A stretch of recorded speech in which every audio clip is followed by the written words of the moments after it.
This is Sefohanian, an award-winning film. Փոքր բյուջեով Նախլեսարանի համար ընտանեկան կոմեդիայից մինչև Օսկարակիր ֆիլմի պրոդյուսեր եւ այսօր արդեն Հոլիվուդի բոլոր ժամանակների ամենաազդեցիկ հայերից մեկն է Սևոհանյանը։ Աշխատասենյակի պատերին իր ֆիլմերի մեծադիր պաստառներն են, մեծ մասը հայեր են, ասում է դրանք գործնական իմաստ ունեն։ Իր այցելուներն ու օնլայն հանդիպումների մասնակիցներն անպայման հարցնում են ինչ լեզվով է, բացատրությունը տալիս է հետնել մի կարճ անդրադարձ իր արմատներին։ Ամերիկայի մեծացել, մենք բայց իմ սիրտիս մեջ հայ եմ զգում, Հայաստանից ենք ու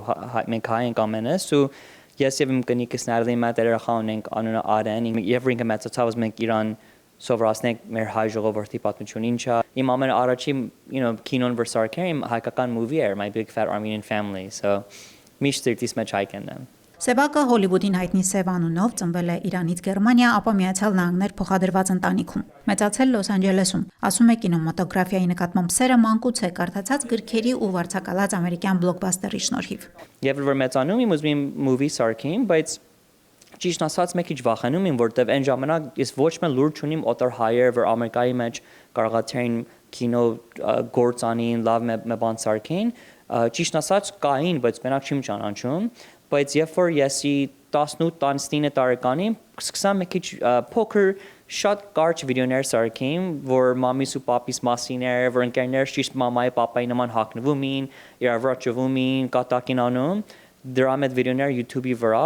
ես առաջուց կարծում եմ մենակ իմ 10-20 հատ ընկերներ կնային ու կսիրեին, բայց միանգամից 1000 ու 100,000 հայեր լրիվ աշխարհի մեջ տեսան այս վիդեոները Սևի առաջին ֆիլմը իմ մեծ չաղ հայկական ընտանիքը գրեթե առանց ծախսի իր իսկ ընտանիքի անդամների մասին ու նրանց մասնակցությամբ ստեղծված հումորային պատում էր առօրյա ընտանեկան իրավիճակներից ոգեշնչված։ Հենց դա էլ հաջողություն բերեց ֆիլմին, քանի որ հայ հանդիսատեսն ինքն իրեն ու իր հարազատներին գտավ այդ տեսարաններում, բացատրում է Սևը։ Որ ամենը movie-ին սիրացին, ծաղում էին, ծափին տալի, պատազները լացում էին, ասում են, որ ճիշտ իմ պատմությունն իմ տեսնում։ Այդ ճիշտ այդ ես եմ, կամ իմ քույրիկի պատմությունը, կամ ճիշտ մամիս նման այդ their character-ները, so միշտ իմ նպատակն է տալի, որ վերջապես կարողանամ հայ պատմություններ դնեմ Հոլիվուդի մեջ մեծ սևով։ Առաջին ֆիլմի հաջողությունը Սևոհանյանին հուշել է ինչ է սիրում հանդիսատեսը։ Այդպես որոշել է շարունակել ստեղծագործել, բայց մասնագիտական լավ կրթություն ստանալուց հետո։ Առաջին ֆիլմի հասույթով Կալիֆոռնիայի համալսարանն ավարտելուց հետո նկարահանած ֆիլմը Կաննի կինոփառատոնում է ներկայացվել։ Սևոհանյանը պատմում է, որ այդ օրը բացահայտեց հաջողության երկրորդ գաղտնիքը՝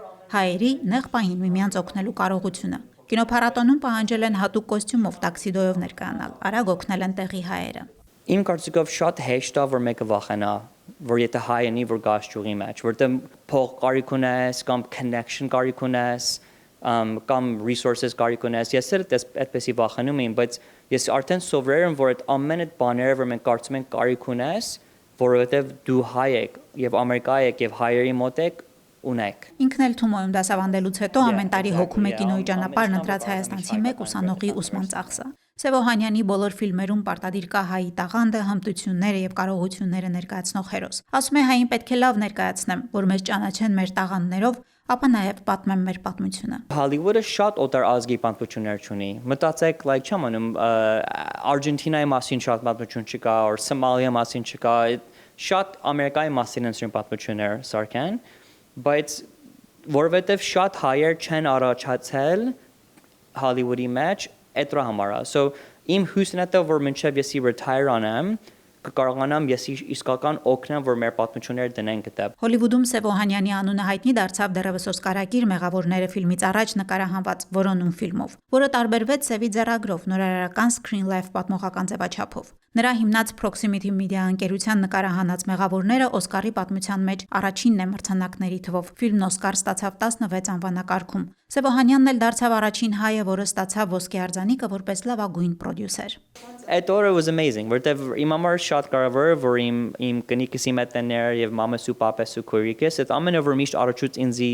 support-ին արել այդ օրը իրանց հետնին, որտեվ այդ օրն էլ մենակ իմ համար չէր, ամենիս համար էր։ Չնայած հոլիվուդյան հաջողությանը Սևոհանյանը շարունակում է պատմել Ամերիկայում էմիգրանտի կյանքի ու իր հայկական արմատների մասին։ Դա է նաև իր երկու նոր նախագծերի՝ հեռուստաշոուի եւ նոր ֆիլմի հիմքում։ Պատմություն, որի մեջ Սևոհանյանը համատեղեց նորարարությունը, հայկական թեմաներն ու միջազգային ճանաչման հասնելու հոլիվուդյան ձգտումը։ Մնաց հայ, որը պետք է երբեմն տուն վերադառնա նոր նշանչանքի համար։ Մինչև կյանքիս վերջը միշտ կհիշեմ այդ առաջին անգամ, որ օդանավը նստավ Երևանում ու ճիշտ զգացին, որ ճիշտ հասել ենք տուն։ Լիլիթ Սեթրակյան, Գարեգին Վարդանյան, Լուրեր, Միացյալ Նահանգներ։